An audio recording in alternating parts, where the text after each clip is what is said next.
함께 봉독한 말씀을 통하여 하나님께서 저 여러분에게 은혜 주시기 원합니다. 저는 평생을 교회에 속해서 살았습니다. 어렸을 때부터 신앙생활을 했고 또 이른 나이에 교사와 또 평신도 사역자로서 학생들을 가르쳤습니다. 그리고 또 사역자로서의 길을 걸어왔습니다. 그러나 고백하건대 이제까지 이렇게 말씀을 전하면서 삶을 살았지만 때때로 제가 살아오는 삶의 여정 가운데서 일어났던 일들에 대하여 하나님의 뜻이 어디 있는지 깨닫지 못해서 때로는 방황하고 마음에 어려움을 느꼈던 순간이 있었던 것을 기억합니다. 적어도 그 당시에도 깨닫지 못해서 고민했던 그런 경우도 여러 번 있었습니다. 때로는 시간이 한참 흐른 다음에 하나님을 깨달은 경우부터, 또 어떤 경우에는 한꺼번에가 아니라 오랜 세월이 흐른 동안 한 자락 한 자락씩 하나님의 뜻을 깨닫게 된 그런 경우도 있었습니다. 이러한 측면들을 가리켜서 때로는 저는 하나님의 뜻은 7색깔 무지개와 같다. 시간의 길이 속에서도 그것을 더 깊이 깨닫게 되고, 또 우리는 우리가 바라던 문제 하나가 해결되면 거기서 기도를 끝내지만 그는 하나님의 뜻은 항상 여러 관계와 영역에 걸쳐서 시간의 길이 속에서 점점 깊고도 풍성하게 깨달아지는 것이기에 하나님의 뜻은 7색깔 무지개와 같다, 그렇게 고백하며 말씀드린 적이 있습니다. 그러나 이러한 경험은 비단 저 자신의 개인의 삶에서만 이루어진 것이 아니라는 것을 저는 목회를 하면서 자주 경험하게 되었습니다. 특히 갑자기 인간적으로 감당하기 어려운 큰 문제를 경험하거나 인간이 감당하기 어려운 고통과 불행을 경험하는 분들을 만나게 되면 이런 마음의 생각이 다시 들게 됩니다. 이런 경우에는 하나님의 뜻을 찾고 그것을 제가 목회하는 현장에서 만나는 분들에게 전하는 일은 결코 단순하지도 않은, 결코 쉽지 않은 일이라는 것을 생각하게 됩니다. 이해하기 어려운 큰 고통과 불행을 경험한 분들에게, 감당하기 어려운 큰 문제를 만난 분들에게 어떻게 하나님의 뜻을 전할 것일까? 어떻게 하나님의 뜻을 분별하고 전할 것일까? 목회자는 이런 순간이 되면 영적으로 더 긴장할 수밖에 없습니다. 그리고 하나님의 깊은 뜻을 찾기 위해 먼저 하나님께 깊이 고민하며 깊이 기도하며 하나님께 물으며 하나님이 말씀하시는 소리에, 성령의 음성에 귀를 기울일 수밖에 없습니다.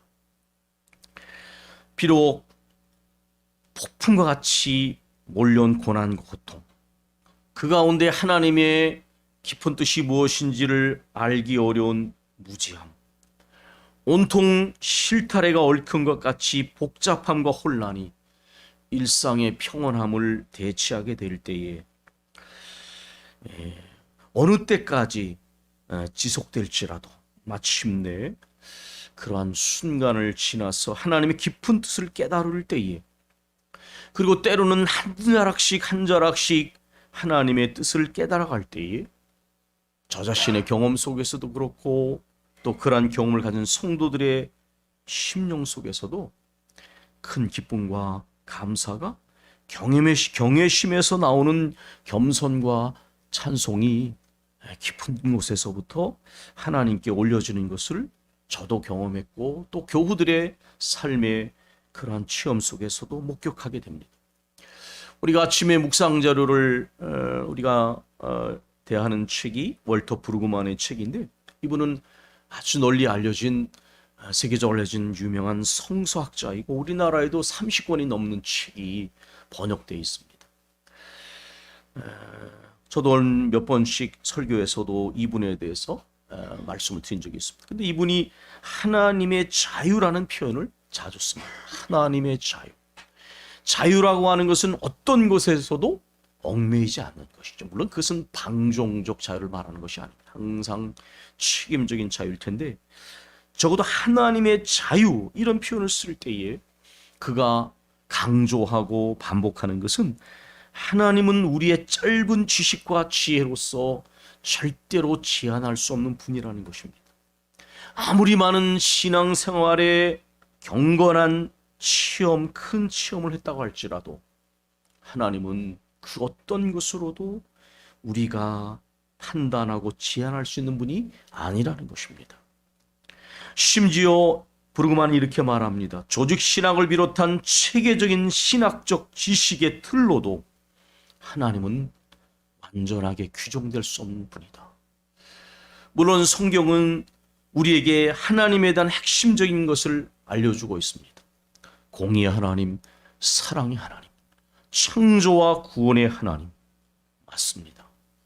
그러나 적어도 이러한 핵심적인 하나님에 대한 가르침조차도 그 깊은 의미를 삶의 다양한 환경 속에서 연결지어 깨닫는 것은 끝이 없는 것입니다. 하나님을 충분히 표현하기에는 한계가 있습니다. 어떤 한편으로 보면 우리 삶의 변화무쌍한 상황 속에서 하나님이 말씀하시는 그 말씀에 기록된 말씀의 의미가 어떻게 그것에 연결되어질지 깨닫는 것은 정말 성령의 역사하심이 필요한 것입니다. 오늘 우리는 이러한 인간의 한계와 무지와 관련되어 있는 본문을 만나게 됩니다. 오늘 본문은 예수님께서 예루살렘 입성 시에 일어났던 일들을 기록하고 있는 내용입니다. 예수님께서는 이제 십자가를 지심으로 하나님의 인류 구원의 위대한 계획을 실행하기 위하여 예루살렘에 들어가시게 됩니다. 다른 말로 표현하면 고난을 당하시러 십자가를 지시러 죽으러 가시는 것입니다. 우리가 이 표현을 가만히 생각해 보면 이제부터 말씀드린 내용이 인간의 기대와 주님을 향한 소망, 욕구와 하나님의 뜻이 때로 얼마나 차이가 나는지를 느끼게 될 것입니다. 예수님은 예루살렘의 왕으로 들어가시지만 고난당하시는 왕으로, 십자가를 지시는 왕으로, 죽으러 가시는 왕으로 들어가고 계십니다. 당시 예루살렘에는 유월절을 앞두고 많은 무리들이 몰려와 있었습니다. 왜냐하면 그 축제를 축하하기 위해서입니다. 여기 12절에 명절에 온 큰 무리라는 것은 바로 그렇게 축제를 준비하러 온 순례자들이 여기 와 있었다는 것을 의미합니다. 그런데 이 큰 무리가 예수님께서 예루살렘에 오신다는 소식을 듣고 손에 종려나무를 들고 크게 외칩니다. 올려나가서 호산나 찬송하리로다 주의 이름으로 오시는 이여, 이렇게 외칩니다. 이미 예루살렘에 있던 사람들은 아마 거기에 살고 있는 거주민들이겠죠. 이제 순례자들이 각지에서 모여오게 되면 이 순례자들을 환영하는데 그 관례는 그들이 가는 길에 나뭇가지를 흐트러 놓는다는 것입니다. 종려나무는 초막절에 사용하는 것인데 이 종려나무는 여리고에서 가져야만 했던 것입니다. 이스라엘의 정치적 독립을 꿈꿨던 마카비 혁명 시대부터 종려나무는 유대 민족을 상징하는 중요한 상징 중에 하나가 되었습니다. 또한 이 종려나무는 군사적 승리를 경축하기 위해서 계속해서 사용되기도 했습니다. 이 무리들이 종려 가지를 들고 예수님을 환영했다는 것은 승리와 번영의 어떤 기대가 있는 것입니다. 이것을 흔드는 것은 사실 왕이나 개선 장군, 승리를 하고 돌아오는 장군에 대한 경의의 표시로 하는 것입니다. 이 무리들이 외칩니다. 호산나, 우리를 구원해 주십시오. 지금 구원해 주십시오. 이것은 원래 이 내용 자체가 도움을 간구하는 시편의 인용이고 기도입니다. 근데 여기서는 도움을 요청하는 간구라기보다는 찬송과 기쁨의 표시의 맥락이 있다는 것을 그 다음 부분으로 보게 됩니다. 찬송하리로다 이렇게 말을 했습니다. 호산나가 찬송과 기쁨의 표시로 지금 외쳐지고 있는 것입니다. 주의 이름으로 오시는 이 곧 이스라엘의 왕이요. 여러분 아시지요? 이스라엘은 오랫동안 여러 강대국들의 속국이 되었습니다.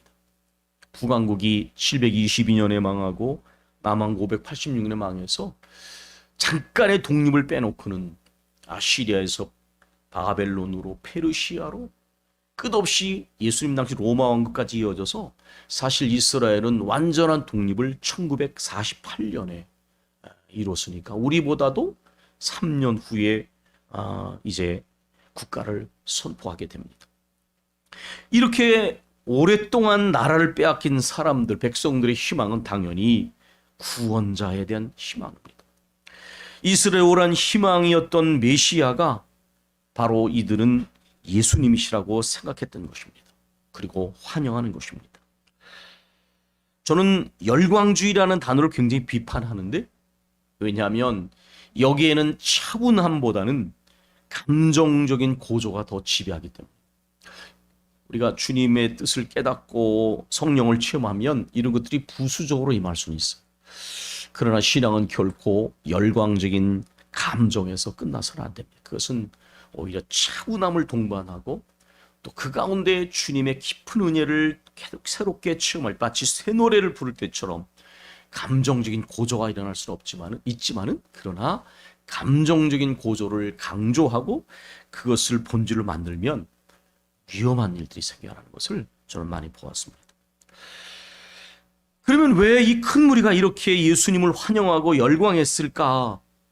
물론 그것은 메시아 기대에 있기 때문이지만 왜 그런 메시아 기대를 하게 됐는가? 오늘 본문에서 명확하게 표현해 줍니다. 여러분이 17절과 18절을 보면 여기에 이런 표현이 나옵니다.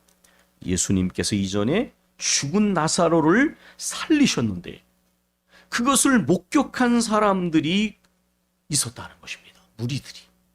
그리고 이들이 이것을 증언했기 때문에 이제 이 무리가 예수님을 맞을 때에 이 죽은 자도 살리시는 예수님을 볼 때 야, 이런 굉장한 능력을 행하시는 분이야말로 메시아가 맞다 이렇게 생각을 했다는 것입니다. 그런데 이 무리들의 기대가, 이 정서와 반응이 어떤 것인가를 보여주는 한 구절이 있습니다. 그것은 바로 요한복음 6장 15절인데 이 6장 15절은 예수님이 물고기 2마리와 떡 5개로 5,000명을 먹이시고 여자와 어린아이를 제하고 5,000명을 먹이시고 12방주리가 남은 굉장한 사건 다음에 일어난 그 내용을 요약하는 것입니다. 무리가 예수님을 억지로 왕 삼으려고 할 때에 이렇게 말했습니다. 그러니까 야, 이런 분이야말로 구원자가 아니고 누구겠는가? 그래서 무리들은 이 굉장한 기적을 보고, 사실 그것은 표적입니다. 여러분 아시죠? 이 표적은 신약성의 세메요는 항상 도로 표지판과 같은 것입니다. 그 기적 자체가 아니라 그 기적이 가리키는 하나님을 향해 가야 된다라는 것입니다. 그러지 않으면 우리 기독교 안에만 이런 기적이 일어난다고 생각해서는 안 돼요. 불교에도 사람을 고치는 기적이 나타납니다. 표적을 보는 신앙은 표적을 불러일으키는 하나님께로 가지 않으면 미혹을 불러일으키기 쉬운 거예요. 사단도 굉장한 일을 행하고 10가지 재앙 때 애굽의 마술사도로 일정한 기적을 행했잖아요. 표지판이다. 무리는 예수님을 억지로 왕 삼으려 했는데 예수님의 반응을 보십시오. 6장 15절에 다시 혼자 산으로 떠나셨다. 여러분 오늘날 영적인 리더들은 어떻게 할까요? 무리가 이렇게 열광을 한다면 아마 더 부추길 것입니다. 심지어 어떤 부흥 강사 학교에서는 사람들의 신비체험을 조장하는 일을 한다. 반드시 심판을 받을 것입니다. 반드시. 하나님의 역사를 그런 식으로 하면.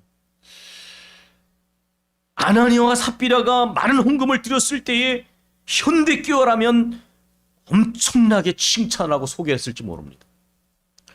그런데 하나님은 오히려 그들을 징계하셨어요.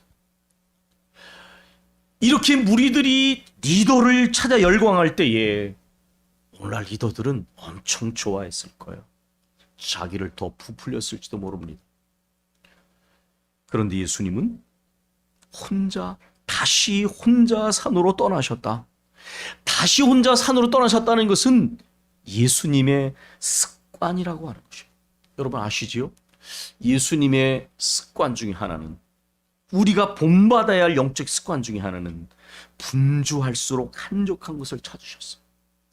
분주할수록 핸드폰을 들여다보는 것이 아니라 분주할수록 한적한 것을 찾으셔서 쉬기도 하시고 오히려 그 안에서 깊이 기도하시면서 이 땅에 오셔서 하나님께서 맡기신 길을 끝까지 걸어가셨다는 것입니다. 복잡한 현대를 살아가는 우리들은 이 주님의 모습을 깊이 생각해야 합니다. 오히려 쉼과 멈춤과 주님 앞에 엎드려 기도함. 주님은 그래서 새벽 기도가 시작된 것입니다. 여기에 무리들이 열광하는 모습을 봤습니다. 그런데 이것을 보고 화가 난 사람들이 있습니다. 바로 바리새인들입니다. 저들은 이미 산헤드린 공회에서 예수님을 제거하기로 오해했습니다.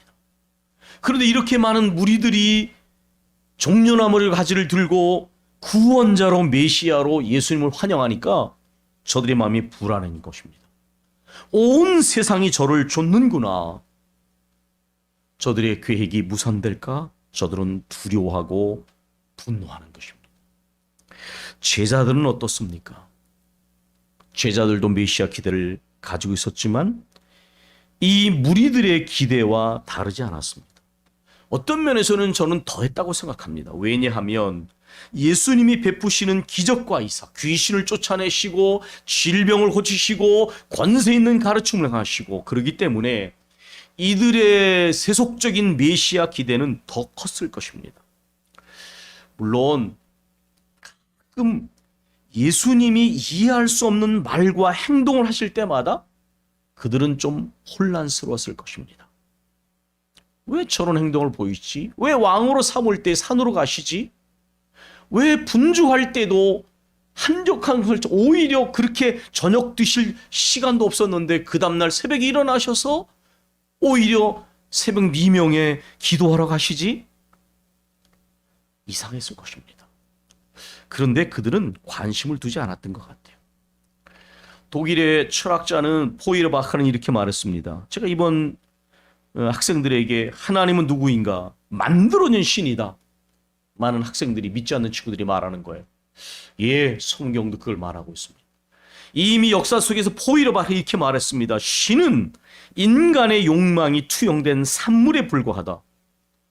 도킨스는 만들어진 신을 말했습니다.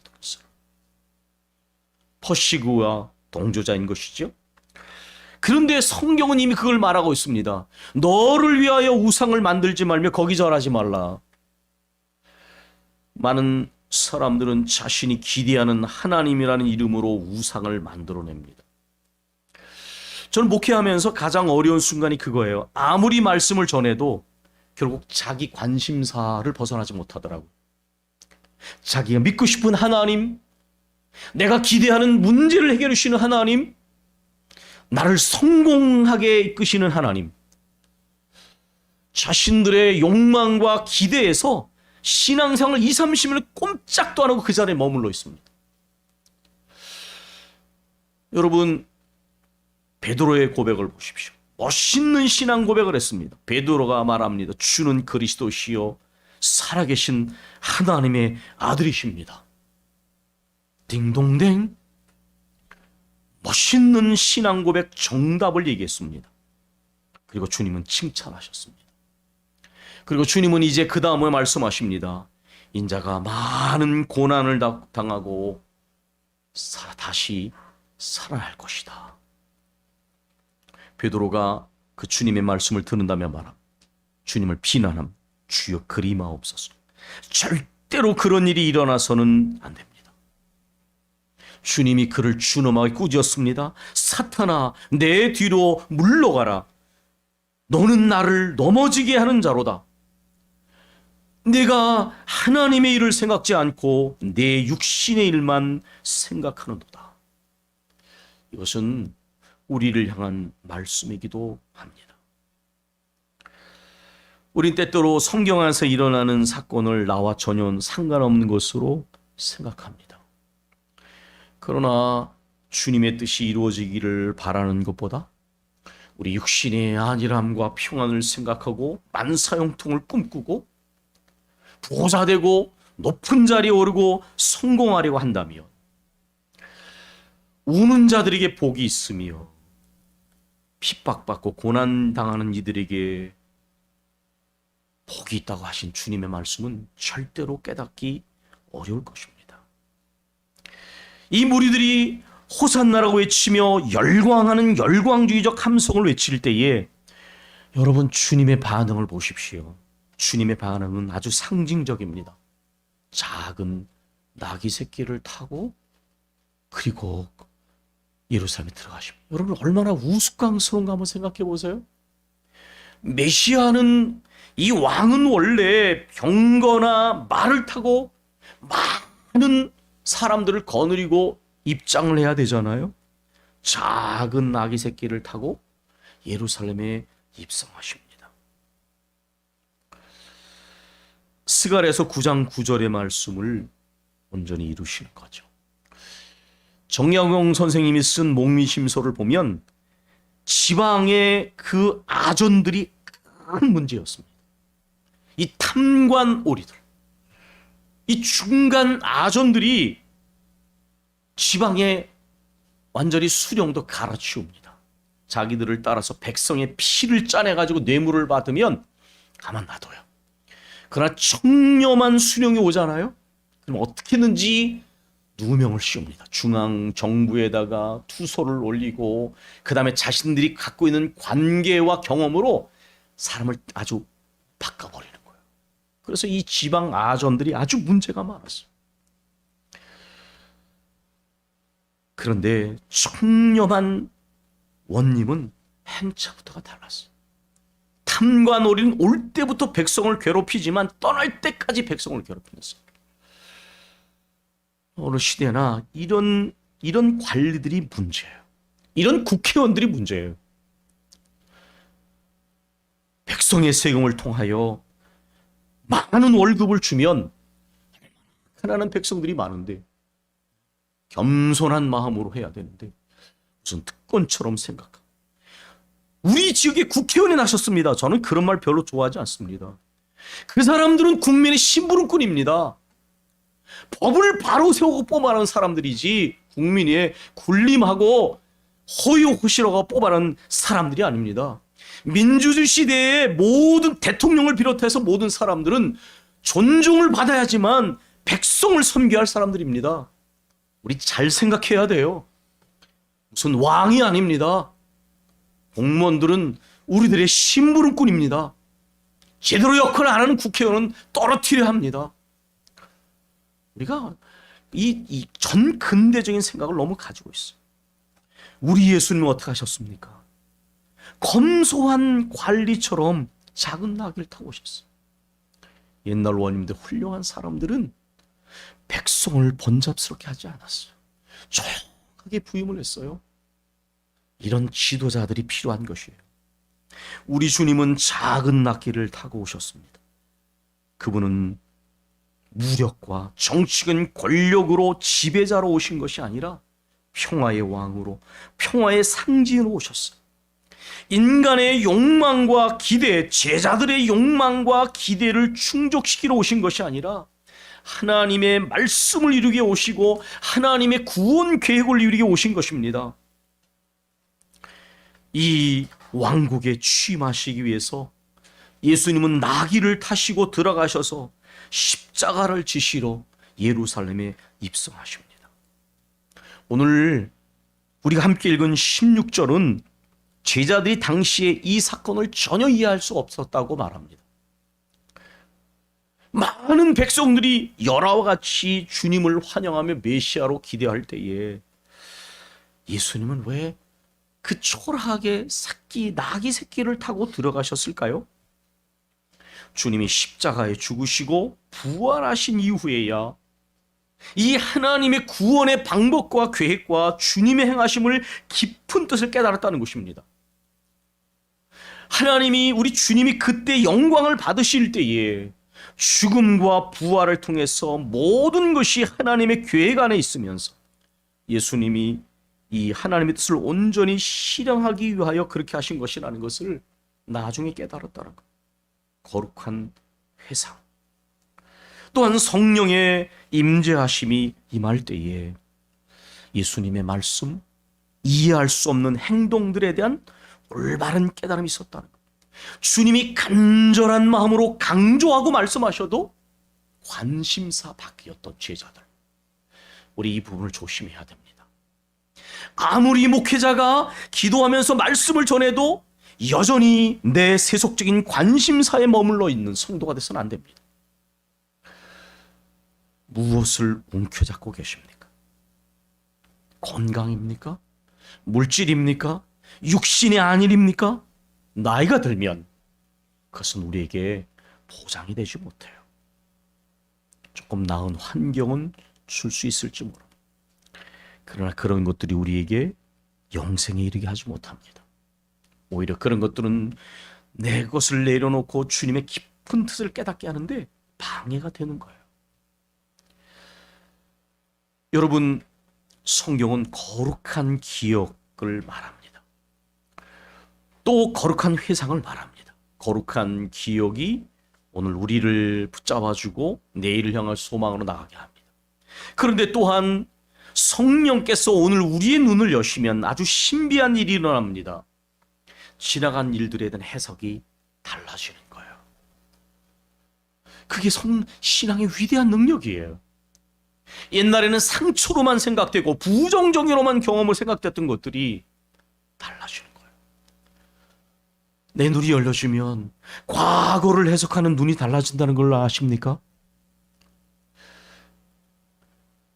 우리가 현재 주님의 말씀을 깨닫게 되면 그 당시에 깨닫지 못했던 말씀이 깨달아지게 돼요.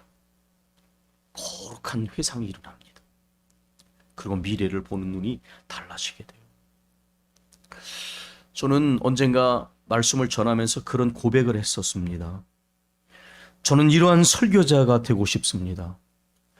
때로는 말씀을 들을 때에 귀에 거슬리고 때로는 감정이 언짢아질지라도 뒤돌아서 생각하고 깊이 생각하고 하나님 우리의 마음을 차분하게 하실 때에 그게 진짜 하나님의 말씀이었구나.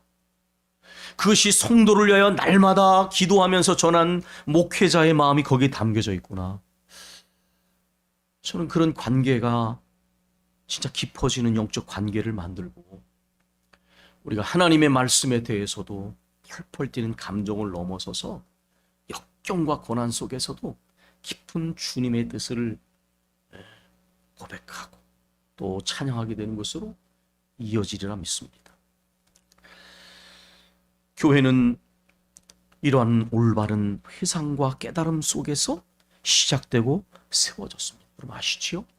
십자가 사건 이후에 부활하신 이후에 성령 사건 이후에 제자들의 모습은 180도 달랐어요. 그래서 제가 십자가 사건 이전의 모습과 이후의 모습은 너무나 다르게 우리의 신앙이 어디에 처해 있는가를 봐야 한다. 주님이 십자가 달려 죽으시고 부활하시고 성령이 임재하셨을 때에 거기에서 온전한 깨달음과 변화와 순종이 과거와 이해할 수 없는 하나님 주님의 말씀과 그 행동을 온전히 이해하게 되는 깨달음의 온전함이 충만하게 일어나게 됐다는 것입니다. 거기에서 교회가 시작되고 세워졌습니다. 우리는 하나님의 뜻을 찾을 때 삶에 있어서 일정한 무지와 삶의 한계를 가질 수밖에 없습니다. 때로는 고통과 고난과 이해할 수 없는 현실을 만날 때 철저한 무지와 혼란을 경험할 수도 있습니다. 그러나 여러분, 그런 순간이야말로 내 중심적인 생각과 기대와 세속적 욕망이 무너지는 그런 순간이 될 수가 있습니다. 내 뜻을 내려놓고 하나님의 깊은 뜻을 찾아가며 일곱 색깔 무지개 같은 주님의 깊고도 풍성한 뜻을 찾을 수 있는, 발견할 수 있는 좋은 영적인 기회입니다. 그리스도인과 교회는 하나님의 말씀에 대한 무지가 깨어지고 점점 더 올바르고 깊은 뜻을 깨닫게 될 때에 신앙이 깊어지고 교회가 더 견고히 세워진다는 것을 성경은 우리에게 보여주고 있습니다. 저와 우리 모든 교우들의 신앙이, 또 우리 교회가 이렇게 하나님의 깊고도 온전한 뜻을 향하여 계속해서 깨달아지는 신령한 기쁨과 찬송과 고백이 넘쳐나기를 소망합니다. 기도하겠습니다.